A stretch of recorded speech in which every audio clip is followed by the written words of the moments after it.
जय भारत मित्रों। हमने कल के लेक्चर में स्टैंडर्डाइजेशन एंड कन्वर्जेंस के कितना पढ़ा था। अब हम उसके आगे बढ़ते हैं।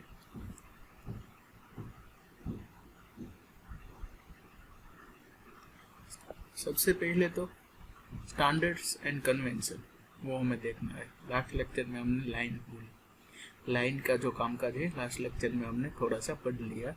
अब वहाँ से आगे बढ़ते हैं। तो पहले मैंने आपको स्टैंडर्डाइजेशन यानी कि कौन कौन से स्टैंडर्ड है वो हमने देखे कि आंसी है, ISO है, JIS है, BIS है, यानी कि जो बड़ी बड़ी कंट्री है दुनिया की वो अपना स्टैंडर्ड है जो वो बनाए रखता है।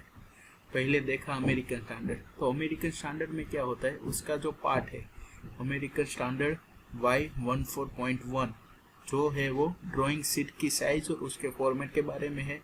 उसका सेकंड पार्ट है वो लाइन और लेटरिंग के बारे में है। जैसे कि उसमें पांचवा पार्ट है वो डायमेंशन के बारे में है। और वैसे ही उसका थर्ड पार्ट है वो मल्टी व्यू और सेक्शनल व्यू के बारे में है। वैसे ही इंडियन स्टैंडर्ड पे इंडियन ISO और BSI, हाँ एक बात ध्यान से सुन लो, ISO और BSI का फुल फॉर्म क्या है वो आप याद रख लेना, क्योंकि ISO तो उसका विकल्प में उसका ऑप्शन में आपको इंडियन स्टैंडर्ड भी मिलेगा। तो ISO का फुल फॉर्म क्या है, इंटरनेशनल स्टैंडर्ड ऑर्गेनाइजेशन। और जो BIS है वो हमारा इंडिया का है, bureau of Indian standard. Japanese का है JIPS, जापानीज स्टैंडर्ड्स। अब आपको MCQ में अगर पूछे कि ISO स्टैंड फॉर, ISO का फुल फॉर्म क्या है, तो वहाँ पे इंटरनेशनल स्टैंडर्ड ऑर्गेनाइजेशन होगा। इंडियन स्टैंडर्ड ऑर्गेनाइजेशन भी ऑप्शन में मिलेगा, तो वो आपको टिक करना नहीं है।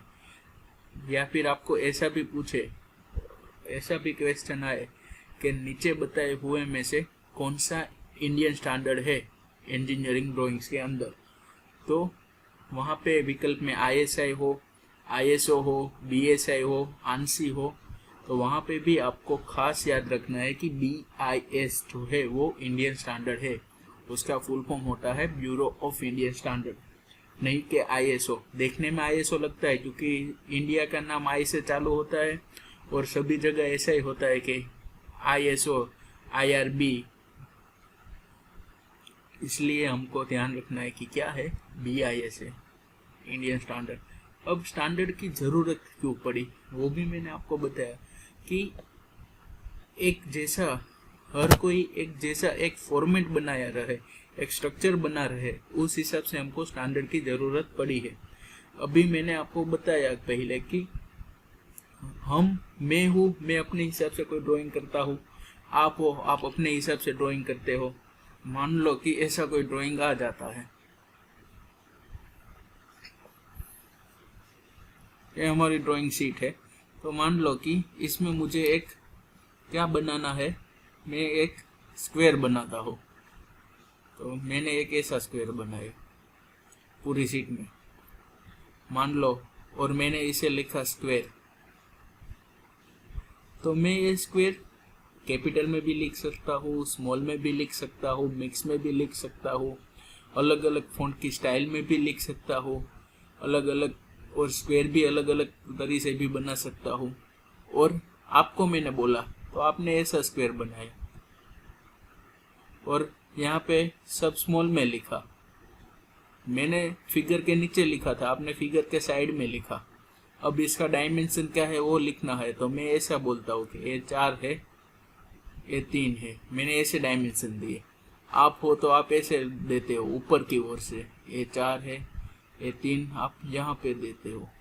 तो क्या होता है कि हर कोई व्यक्ति, हर कोई संस्था, हर कोई इंस्टीट्यूट के हिसाब से अलग अलग ड्राइंग होता है।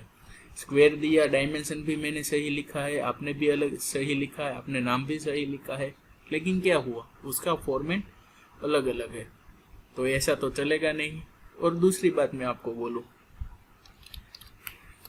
कि अगर मैंने कोई ऐसे ड्राइंग बनाई है,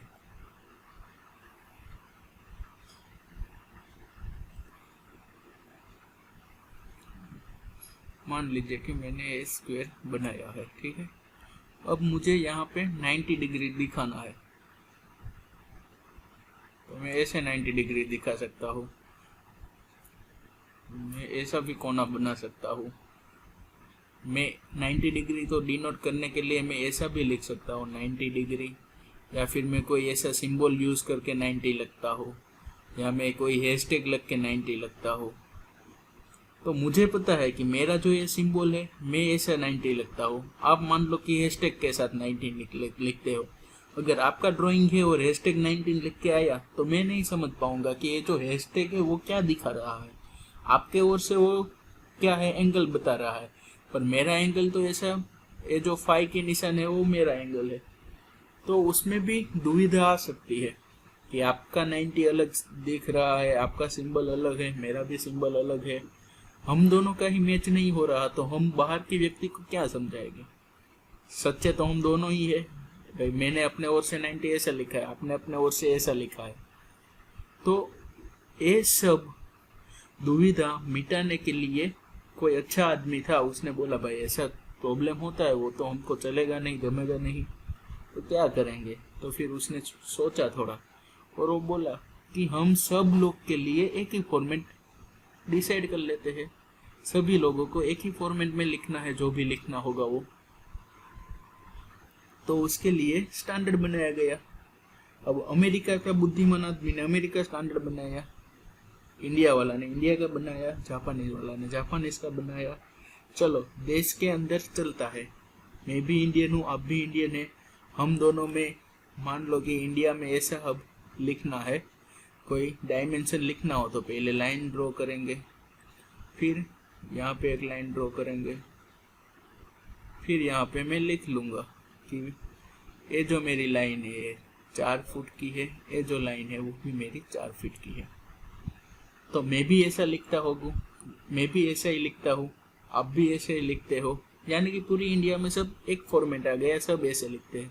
तो मैं आपको फिगर बताऊंगा तो आप समझ जाओगे भाई 90 डिग्री का कोई एक एंगल है, स्क्वायर बना हुआ है और 4x4 की बात हो रही है।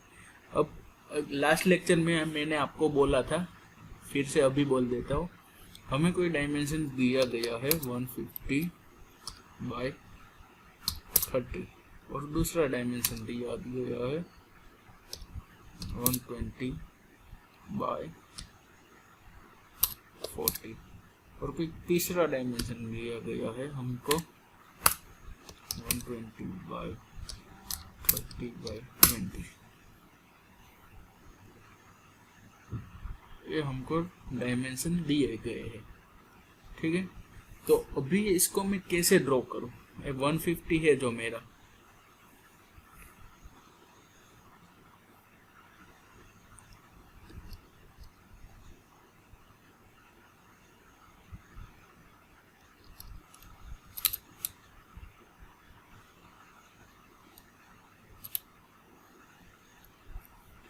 अब इसे मुझे ड्रॉ करना है। ये डायमेंशन आप एक बार नोट कर लेना, मैं अपना नई ड्राइंग बुक ले रहा हूँ।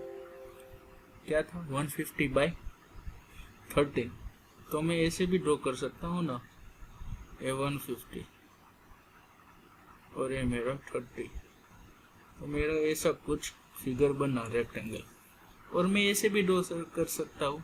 चलो भैया ये 150 मैंने ले लिया और ये मैंने 30 ले लिया, ऐसा भी ड्रॉ हो सकता है। तो हम ड्रॉ कैसे करेंगे, पहली बात वो है।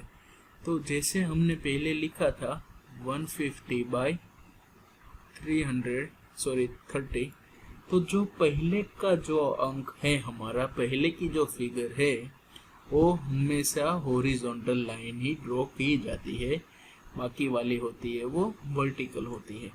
यानी कि 150x30 हमारा सही क्या हुआ, ए हो गया। और अभी बाद में कोई तीसरा भी जुड़ गया इसमें 20 वाला, तो वो क्या होगा, 3D में बनेगा हमारा क्यूब जैसा।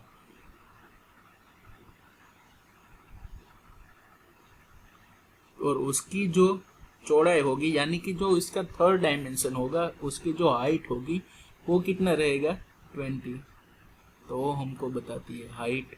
समझ गए। अब भी मैं जब भी आपको ड्रॉ करने को बोलूँ कि 200x300 का रेक्टेंगुलर ड्रॉ करो, तो जो 200 होगा वो उसका हॉरिजॉन्टल डायमेंशन ही होगा, 300 होगा वो उसका वर्टिकली होगा, और जो बाद में उसके बाद अगर हाइट दी गई है तो वो हाइट होगा। समझ रहे हो आप। एक बात ध्यान से ले लेना। तो बात फिर से हम आ जाते हैं स्टैंडर्ड की ओर से। तो स्टैंडर्ड हमने इसलिए किया कि जो दुविधा आ रही थी एक दूसरे को रिप्रेजेंटेशन करने में, उसके वो खेद मिटाने के लिए हमने स्टैंडर्ड जो है वो स्टैंडर्ड की रचना की है। हर देश के हिसाब से अलग अलग होती है। फिर बाद में आता है, चलो एक पाए छोटी सी समस्या तो सोल्व हो गई। अब हमको देखना है कि एक हम इंडियन लोग हैं और हम दूसरे देश के लोगों के साथ कम्युनिकेशन करते हैं। अभी आप बात मान लो, मैं आपको एग्जांपल बेस्ड दे रहा हूँ। हम इंडियन हैं, ठीक है, हमारी मातृभाषा हिंदी है, और अमेरिकन है, उसकी टंग लैंग्वेज यानी कि उसकी मातृभाषा इंग्लिश है। तो आप मुझसे हिंदी में बात करोगे, मैं आपको हिंदी में बात करूंगा, हम दोनों को समझ में आ जाएगा। लेकिन हम हिंदी में अंग्रेजों के साथ बात करेंगे तो उसे समझ में नहीं आएगा। तो एक कम्युनिकेशन का वो भी दुविधा हुआ। तो उसके हिसाब से फिर क्या किया कि जो अंग्रेजी है, जो इंग्लिश है, उसे इंटरनेशनल लैंग्वेज दे दी। यानी कि इंग्लिश, आप बाहर की कंट्री में जाओ तो आपको उसकी लोकल लैंग्वेज नहीं आती है। मान लो कि आप चाइना में गए और आपको चीनी नहीं आती है, तो आप उनसे इंग्लिश में बात कर सकते हो, वो भी हमें इंग्लिश में समझा देगा, क्योंकि दोनों की कॉमन लैंग्वेज इंग्लिश हो गई। अभी हम छोटे पाए पे ले ले, हम गुजराती है, हमको गुजराती आता है। हम केरला में जाएंगे, तमिलनाडु में जाएंगे, हमको तमिल नहीं आता है, तो हम क्या करेंगे? हम गुजराती में बोलेंगे, वो कुछ नहीं समझेगा, वो तमिल में बोलेंगे, हम कुछ नहीं समझेंगे, तो हम दोनों हिंदी में बात कर लेंगे। हमारी राष्ट्रभाषा हिंदी है, जो सभी को आती है, हम उसमें बात कर लेंगे, तो हमारा जो कन्वर्जेशन है वो हो पाएगा। वैसे ही कि पूरी दुनिया में ग्लोबल इंग्लिश को क्या माना है, सब लोगों को ऐसा माना है कि इंटरनेशनल लैंग्वेज जो है वो हम इंग्लिश है। तो वैसे ही एक ग्राफिक्स के अंदर भी एक इंटरनेशनल स्टैंडर्ड भी फिक्स किया है, उसे हम कहते हैं ISO। वो इंटरनेशनल होती है। सभी फील्ड के अंदर एक इंटरनेशनल तो होता ही। वैसे मान लो कि हमको यहाँ पे लेंथ, हम यहाँ पे स्पीड है, हम यहाँ पे जो डिस्टेंस है वो किलोमीटर में मानते हैं, किलोमीटर में नापते हैं।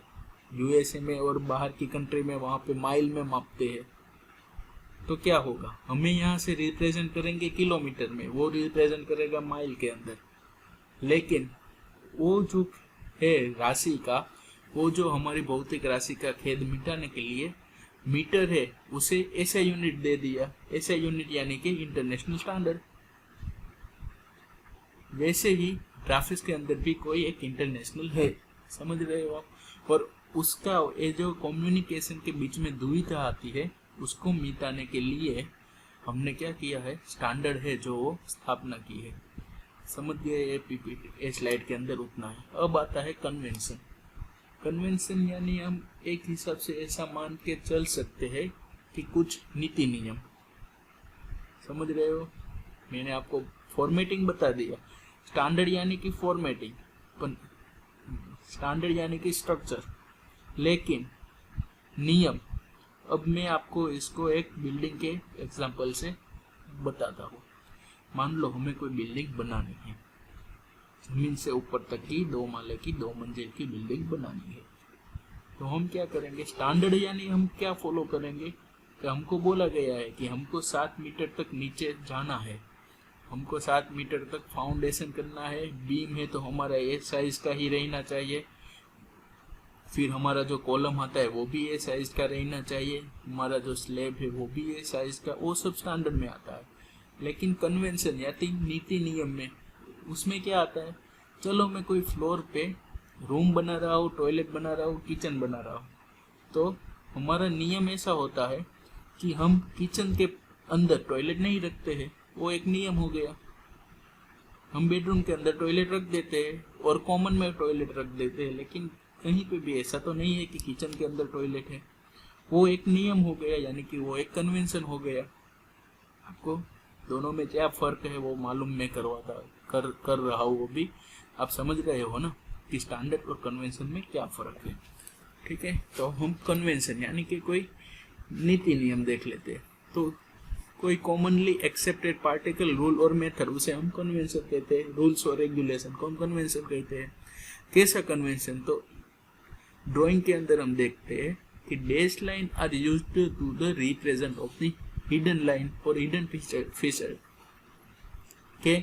इसमें क्या वो बोलते हैं कि जो डैश लाइन है, जो लाइन के बहुत सारे प्रकार हम आगे पढ़ गए, उसमें जो डैश लाइन है वो हम क्यों यूज करते हैं? या हमें कोई इमेजनरी, कोई हिडन पार्ट दिखाना होता है।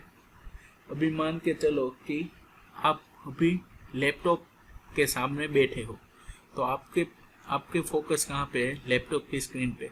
लेकिन लैपटॉप के पीछे भी शायद तुम्हारा कोई मोबाइल पड़ा है, तो वो तुम्हें दिख नहीं रहा है, लेकिन ड्राइंग के अंदर हमें दिखाना है। तो हम क्या करेंगे? लैपटॉप ड्रॉ करेंगे और वो जहाँ पे मोबाइल की पोजीशन है वहाँ पे डैश लाइन में हम मोबाइल ड्रॉ करेंगे। इसका मतलब ये हो गया कि लैपटॉप के पीछे मोबाइल है। अगर हम ऐसा दौड़ते हैं कि मोबाइल को हम कंटिन्यूअस लाइन में दौड़ते हैं और लैपटॉप को हम डैश लाइन में दौड़ते हैं, तो उसका मतलब ये हो गया कि जो लैपटॉप है वो हमारे मोबाइल के पीछे है। समझ रहे हो दो क्या फर्क है डैश लाइन में और कंटिन्यूअस लाइन में? सेम है कि डैश लाइन जो है वो कोई हिडन वस्तु, कोई हिडन पदार्थ हमें दिखाना हो, उसके लिए हम डैश लाइन यूज करते हैं। और जो हमें हमारी ओरिजिनल पोजीशन है, ओरिजिनल वस्तु है, उसे दिखाने के लिए हम कंटिन्यूअस लाइन करते हैं। Hidden line location of the drill hole और diameter in a view where the hole can not be directly seen. Means के हमें क्या दिखाना है? इधर एक पूरा सा हमको इतना ड्रॉ करना है। ये हमारा साइड व्यू हो गया, ये हमारा टॉप व्यू हो गया। टॉप व्यू यानी हम कोई पदार्थ को ऊपर से देखते हैं, और साइड व्यू यानी हम कोई पदार्थ है उसे साइड में से देखते हैं, चाहे वो फिर लेफ्ट साइड हो या राइट साइड हो, लेकिन दिखते हैं साइड से। इसका दोनों का एक नाम और है। टॉप व्यू हम उसे प्लान बोलते हैं, और साइड व्यू और फ्रंट व्यू उसे हम एलिवेशन बोलते हैं। समझ रहे हो? प्लान और एलिवेशन में इतना ही डिफरेंस है। कोई भी पदार्थ को हम ऊपर से देखें तो उसे वो प्लान हो जाता है, और नीचे से देखें तो वो एलिवेशन हो जाता है। तो अभी मान लो कि ये ऐसा साइड व्यू है और यहाँ पे कोई एक होल है। ये जो है वो होल है। ये जो लाइन है डैश डॉट वो सेंट्रल लाइन रिप्रेजेंट करती है। ये डैश वाली जो लाइन है वो क्या है? हिडन। मीन्स के इतनी जो जगह है वहां पे होल है, और ये हम प्लान देख रहे हैं। तो कैसा प्लान है कि ये एक होल है, फिर ऐसा रिंग आता है, उसमें भी ऐसा ही एक होल है, फिर वो रिंग आती है। तो ये हो गया हमारा और टाइप ऑफ व्यूइंग जो हम पीछे पढ़ेंगे जब आइसोमेट्रिक व्यू होगा, ऑर्थोग्राफिक व्यू, जो 3 टाइप गए ना आगे, उसको हम डिटेल में स्टडी करेंगे, तब मैं आपको दिखाऊंगा। लेकिन कन्वेंशन यानी क्या है? हमारा ये आज का टॉपिक है जो कन्वेंशन है ए स्लाइड का। तो कन्वेंशन यानी क्या? कि कोई नीति नियम बनाए गए हैं, उसे हम कहते हैं कन्वेंशन। तो स्टैंडर्ड और कन्वेंशन में आपको शायद मेरी ओर से मैं ऐसा मानता हूँ कि आपको पता चल गया है। और एक और बात, आपको कभी भी मेरे सब्जेक्ट के रिलेटेड कोई भी क्वेश्चन हो, कोई भी क्वेरी हो, तो आप red and white application through के जरिए मेरा कांटेक्ट कर सकते हैं, मुझे मैसेज कर सकते हैं, और आपका जो सवाल है वो मुझे पूछ सकते हैं। लेकिन कोई सब्जेक्ट के रिलेटेड हुआ तो, अगर कोई मैनेजमेंट के रिलेटेड हुआ तो आप मैनेजमेंट टीम को ही पूछना कि एग्जाम कब है, क्या है। हाँ, मेरे सब्जेक्ट में कुछ समझ नहीं आया, कोई सिलेबस चाहिए, कोई पीपीटी चाहिए, तो मुझे मांग लेना कभी भी। मैं जल्द से जल्द आपका कांटेक्ट करने की ट्राई करूँगा, ठीक है। तो चलो अब हम आगे देखते हैं। अब आता है लेटरिंग। हमने कोई भी चीज़ बनाई, कोई भी चीज़ ड्रॉ करी, तो हम उसमें क्या करते हैं? नाम निर्देशन तो करते हैं। अब जब हम छोटे बच्चे थे तब विज्ञान के अंदर आता था कि आँख की आकृति ड्रॉ कीजिए और नाम निर्देशन कीजिए। तो हम क्या करते थे? आँख पूरी ड्रॉ करते थे और उसमें सब जगह उसका नाम निर्देशन करते थे कि भैया ए पार्ट से वो नेत्र पटल है, कर्ण पटल है, वो कुछ आता था, मुझे अभी मालूम नहीं है, लेकिन वो हम नाम निर्देशन करते थे। तो नाम निर्देशन के लिए हम कैसे करते थे वो मैं आपको बता दूं। मैं इसे मिटा देता हूँ पहले। मैं अभी यहाँ पे है ना आपको थोड़ा एंटरटेनमेंट करवाता हूँ। चलो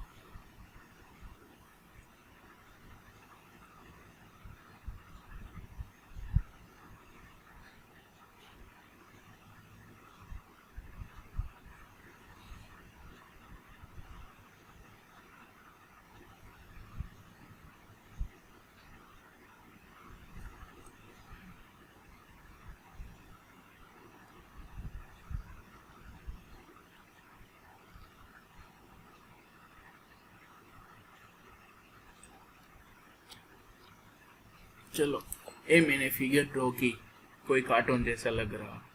अब मैं तो फिगर तो मैंने ड्रॉ कर ली। यहाँ पे चलो उसका वो जो शर्ट पहना है उसका हम हुक दे देते हैं, बटन दे देते हैं, पॉकेट भी रख देते हैं साइड में। यहाँ तक उसकी स्लीव हो गई।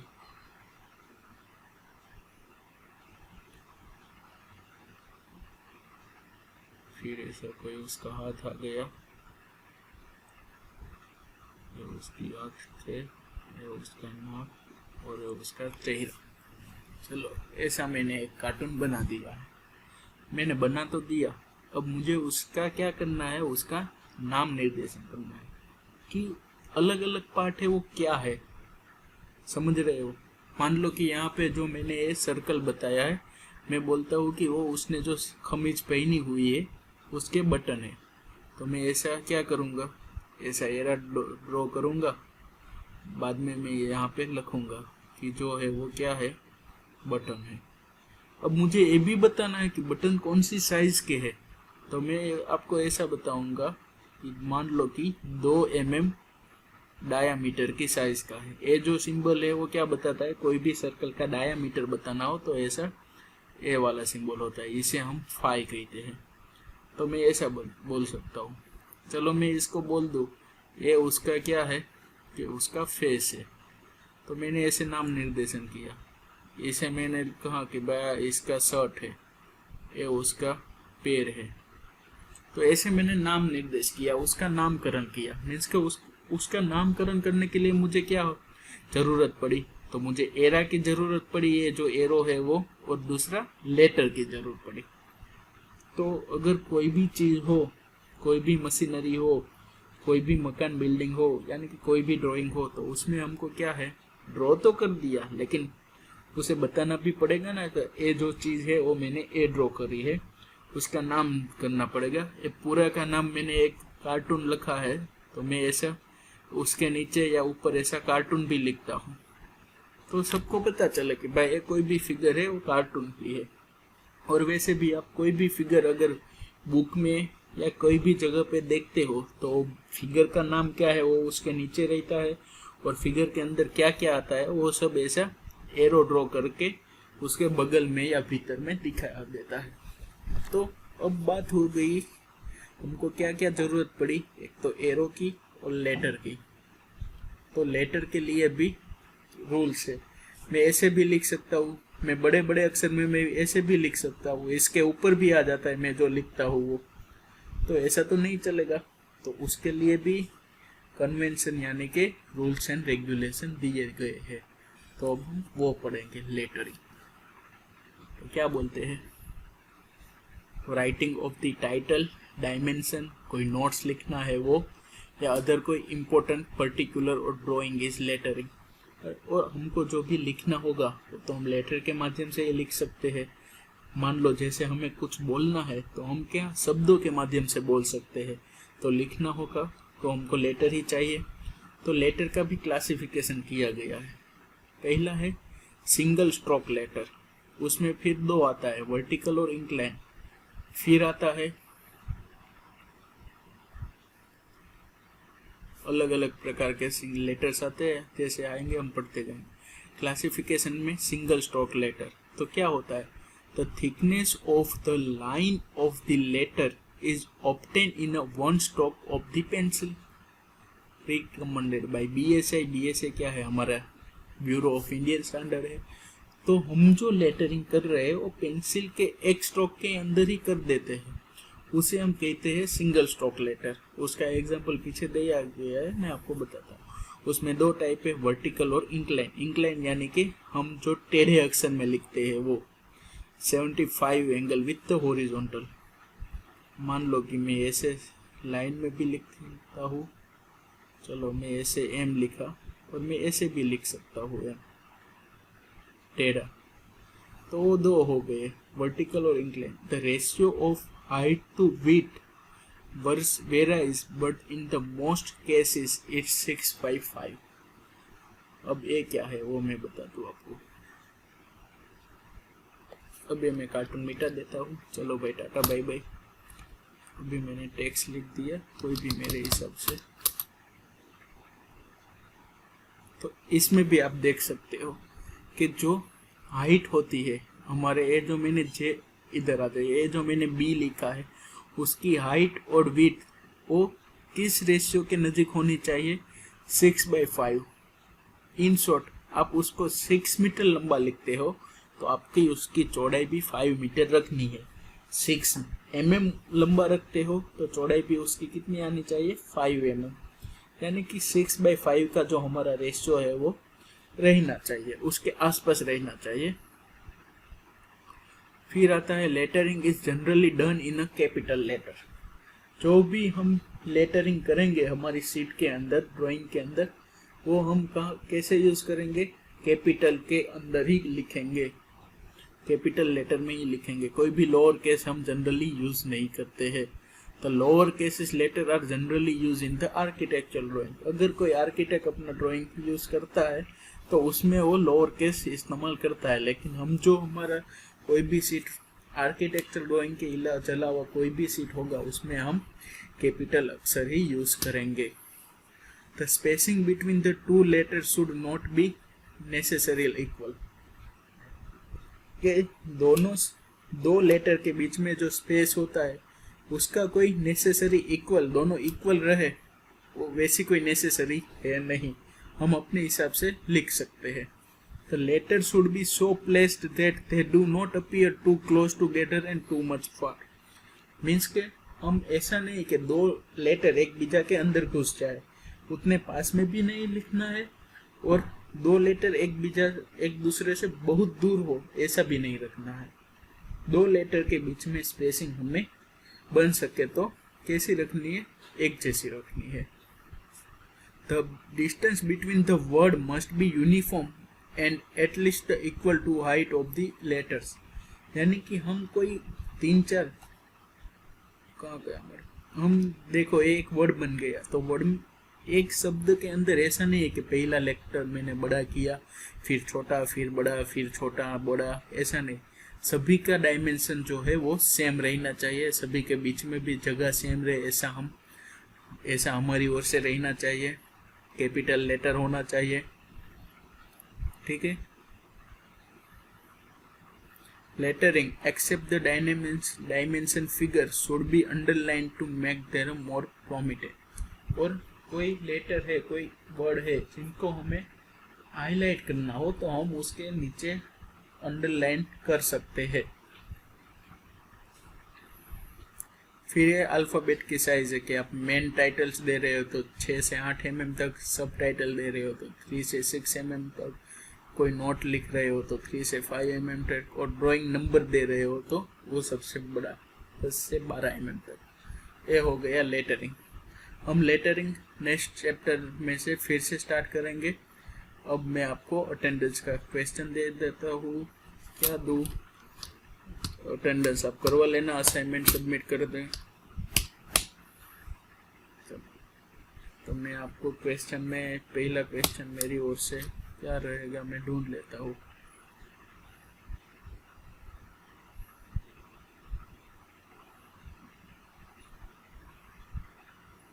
चलो मैं इसमें से ही दे देता हूँ।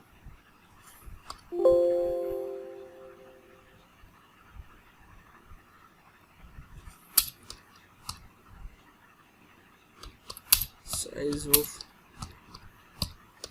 टाइटल बॉक्स की साइज क्या होती है, सीट। फिर दूसरा मैं आपको देता हूँ मार्जिन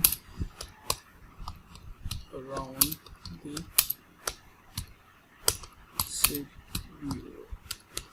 सीट की बॉर्डर पे हम जो मार्जिन रखते हैं वो क्या होता है, ये 2 क्वेश्चन है।